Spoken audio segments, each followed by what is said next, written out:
Dan di Indonesia, satu-satunya presiden yang kemudian berani mengajukan anaknya langsung menjadi calon wakil presiden dan kemudian jadi presiden nantinya, itu hanyalah Joko Widodo. Menyalahkan orang lain, kerjaannya cari kesalahan orang lain, sekalipun profesor.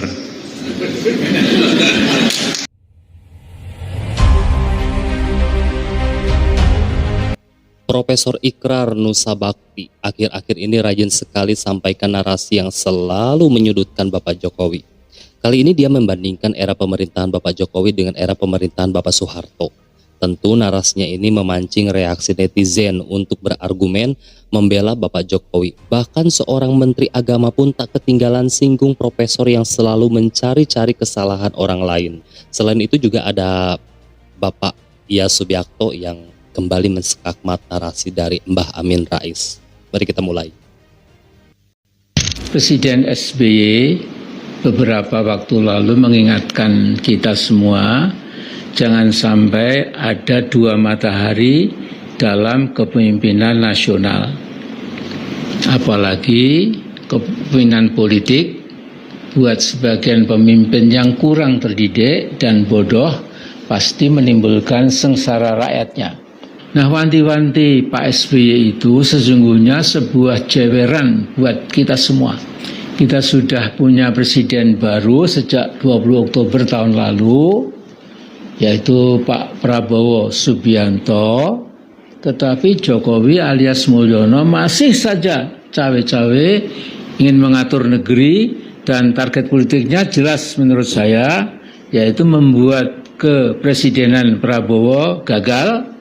Supaya apa? Supaya Gibran si Fufu Fafa bisa jadi presiden ke-9 Indonesia. Kita ngobrol soal kemarin seru Pak Prabowo di ulang tahun Gerindra dan Pak Jokowi yang saling memuji, menggetarkan suasana batin masing-masing, menggetarkan suasana pertemuan di ulang tahun itu. Gitu. Ya seperti kita prediksi semula, katanya Bu Megawati mau diundang, tapi kan gak normal gitu.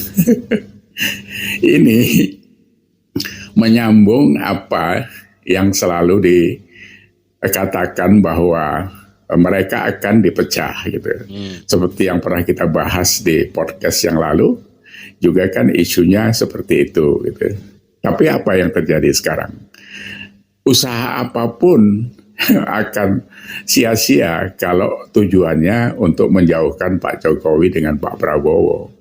Ya, tadi pagi saya baca sepintas itu katanya Pak Prabowo malah punya usulan Kim jadi koalisi Indonesia Maju itu harus dipermanenkan. Ini kan lebih dahsyat lagi. Dahsyat dong. Nah, kembali kepada sosok dua kesatria Indonesia yang saya katakan itu, bahwa ini adalah trigger yang baik untuk memulai sebuah koalisi permanen, dan dua orang inilah yang akan menjadi pilar bangsa kita ke depan. Jadi keributan yang macam-macam soal fitnah, hoax dan sebagainya yang dilemparkan pihak-pihak tertentu yang tidak suka dengan Pak Prabowo dekat dengan Pak Jokowi, atau Pak Jokowi mereka terus akan jauhkan dengan Prabowo dengan segala macam isu yang tidak baik itu akan sia-sia gitu.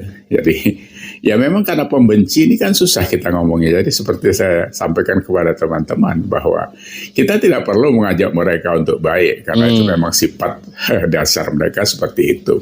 Tapi apakah kita akan tergoyahkan oleh 16% atau 20% itu? Saya pikir itu tidak perlu dipikiri. Karena mayoritas kita semua condong kepada sebuah tindakan kebenaran dan keberlanjutan Indonesia.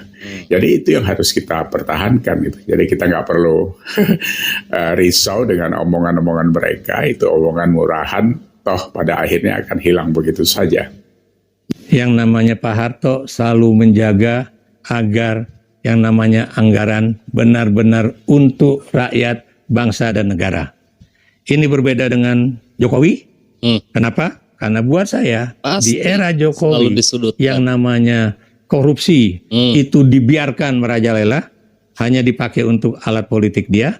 Dan kemudian yang kita juga tahu, anggaran negara juga digunakan untuk menjadikan putra mahkotanya menjadi Wakil Presiden Republik Indonesia melalui dana-dana bantuan sosial ya.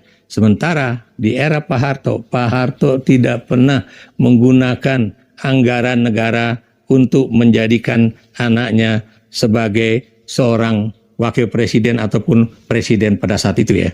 Dan di Indonesia satu-satunya presiden yang kemudian berani mengajukan anaknya langsung menjadi calon wakil presiden dan kemudian jadi presiden nantinya ya, itu hanyalah Joko Widodo.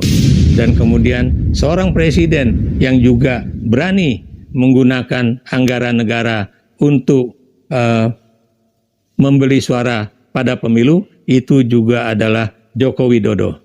Dan kita juga tahu hanya Joko Widodo juga Presiden Republik Indonesia yang setelah berhenti menjadi presiden masih terus aktif di dalam politik ya untuk mempengaruhi jalannya pemerintahan. Dalam hal ini di mata saya lagi-lagi Pak Harto juga lebih bijaksana dibandingkan Jokowi. Jangan terlalu gampang memusyrikkan orang. Maka itu saya sering mengatakan, orang yang suka menyalahkan orang lain, kerjaannya cari kesalahan orang lain, sekalipun profesor.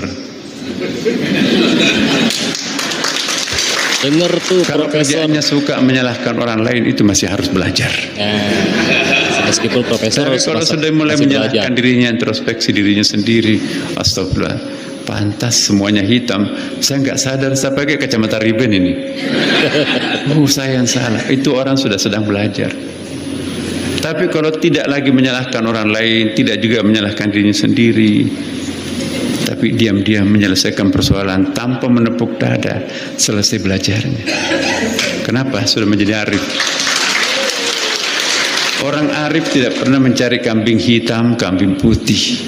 Dia menjadikan Gibran dengan mengobrak-abrik Mahkamah Konstitusi ya untuk menjadi calon presiden 2023 yang lalu ya, dan kemudian menjadi calon presiden resmi pada 2024 yang lalu dan terpilih menjadi wakil presiden. Nah terus sampean mengatakan Pak D mengobrak-ngabrik sistem tahanan hukum MK.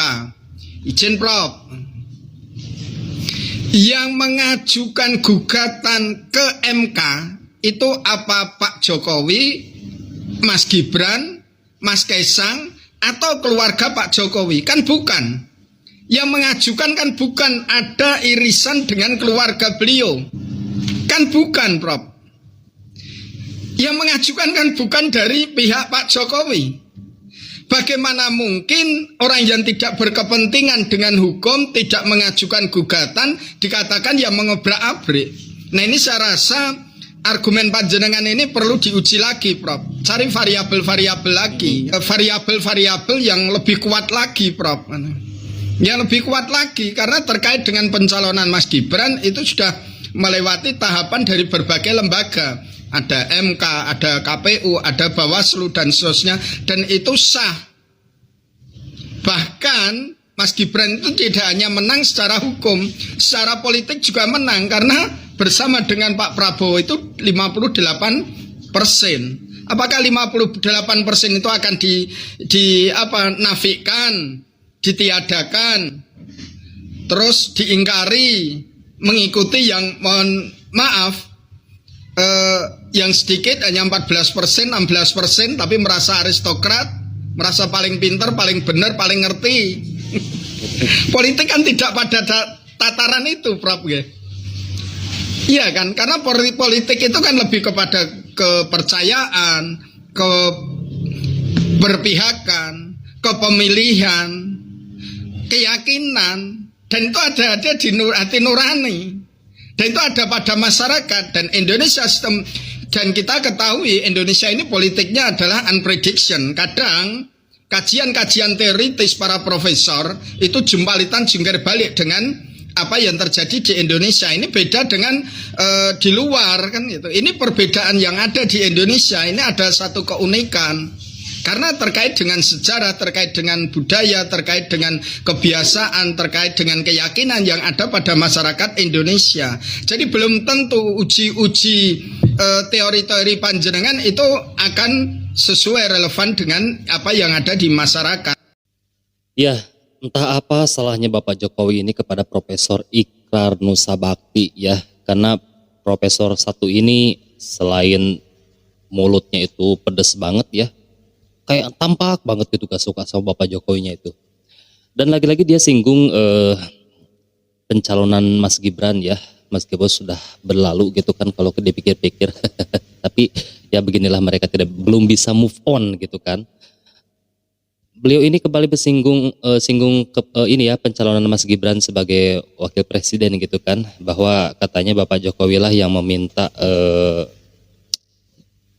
pihak Bapak Prabowo untuk menjadikan Mas Gibran sebagai wakil presidennya. Padahal di podcastnya Pak Dasko ya, Pak Dasko waktu itu bilang bahwa sebenarnya Bapak Prabowo lah yang meminta Bapak Jokowi untuk mengizinkan Mas Gibran sebagai wakil presidennya. Dan itu dilakukan lebih dari 5 kali. 5 kali baru Bapak Jokowi memberi izin gitu. Pak Jokowi itu loh orangnya tidak maruk ya, tidak serakah gitu kan. Beliau itu tidak ada kepikiran wah gimana nih anak saya kalau sampai tidak bisa jadi wakil presiden gitu ya. Tidak ada pemikiran seperti itu, mau jadi wakil presiden ataupun tidak itu gak ada masalah dengan Bapak Jokowi ya. Cuman masalahnya Bapak Jokowi itu, Bapak Prabowo ini yang dipertanyakan sama Bapak Jokowi, serius enggak dengan permintaannya gitu kan. Ya kalau Bapak Jokowi menyerahkan kepada Mas Gibrannya, mau enggak kira-kira anaknya seperti itu gitu kan, diusulkan untuk menjadi wakil presidennya Bapak Prabowo gitu kan.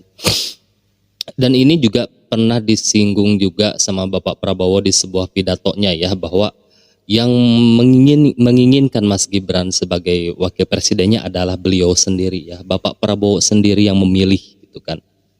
Jadi kayaknya apa yang disampaikan oleh Bapak Prabowo, apa yang disampaikan oleh Pak Dasko ya di sebuah podcast, mereka tidak percaya gitu, dan mereka anggap itu sebuah kebohongan gitu kan. Dan mereka tetap percaya bahwa Bapak Jokowi lah yang cawe-cawe dan meminta Bapak Prabowo untuk menjadikan anaknya yaitu Mas Gibran sebagai wakil presiden.